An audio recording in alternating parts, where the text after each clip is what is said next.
యేసుక్రీస్తు వారి నామంలో ఈ అందరికీ కూడా వందనాలు తెలియపరుస్తున్నాను. ప్రభు అయిన యేసుక్రీస్తు వారు సిలువ ధ్యానించిన 7 మాటలు మనం ధ్యానం చేసుకుందాం.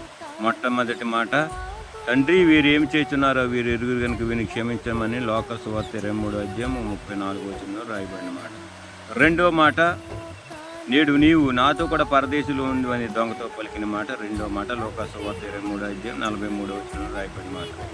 మూడో మాట, అమ్మా ఇదిగో నీ కుమారుడు అని యోహాన్ని తల్లిని పరిచయం చేసిన మాట.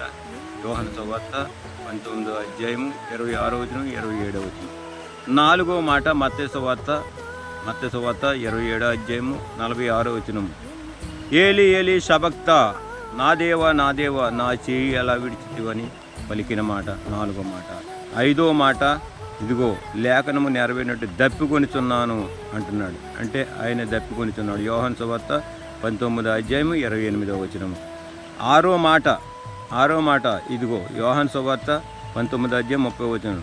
సమాప్తమైనది అని అంటే ఆయన తండ్రికి ఇచ్చిన ఆ నెరవేర్పంతా కూడా సమాప్తం చేసి తండ్రికి చెప్తున్నాడు. నేను చేసిన పని అంతా కూడా పూర్తి చేసేసాను, సంపూర్తి చేసేసాను అని మాట్లాడుతున్నారు.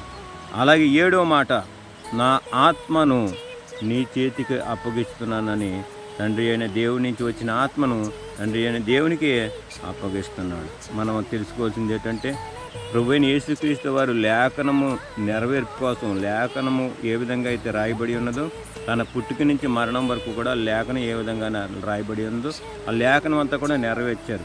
మనము కూడా దేవుని వాక్యము మనకి ఏ విధంగా బోధిస్తుందో ఆ వాక్య ప్రకారం మనం అందరూ కూడా నడుచుకోవాలి. మనకి తినే ఆహారం దగ్గర నుంచి చేసే పని అంతా కూడా దేవుడు లేఖనంలో ప్రతిదీ కూడా లెక్కించి ఉంచాడు. అవన్నీ కూడా మనం కూడా వాక్యం చదవాలి, వాక్యానుసారంగా జీవించాలి, వాక్యానుసారంగా నడుచుకోవాలి. అన్నీ కూడా దేవుడి చిత్తానుసారంగా మనం నడుచుకుని దేవుడు చేసిన ఆ పని అంతా కూడా దేవుడు మనకి ఏ పని అయితే చేయడు ఆ పని అంతా కూడా నెరవేర్చి మన ఆత్మను కూడా దేవుడి చేతికి అప్పగిద్దాం. పరలోక రాజ్యంలో వారసులుగా ఉందాం. అంతేగాని ఆత్మను పాతాళానికి వెళ్ళేవారిలా ఉండకూడదు. ఎందుకంటే దేవుడి నుంచి ఆత్మ వచ్చింది కదా, దేవుడికి అప్పగించాలి. అందుకని దేవుని వాక్యం సెలవిస్తుంది. దేవుడు తండ్రి అయిన దేవునికి ప్రభువుని యేసుక్రీస్తు వారు తన ఆత్మను అప్పగించారు. మనం కూడా అలాగే మన ఆత్మను దేవదేవునికి అప్పగించి పరలోక రాజ్యంలో వారసత్వాన్ని పొందుకుందాం. అటువంటి కృప దేవదేవుడు మన అందరికీ కూడా అనుగ్రహించి దీనికి నడిపించును గాక.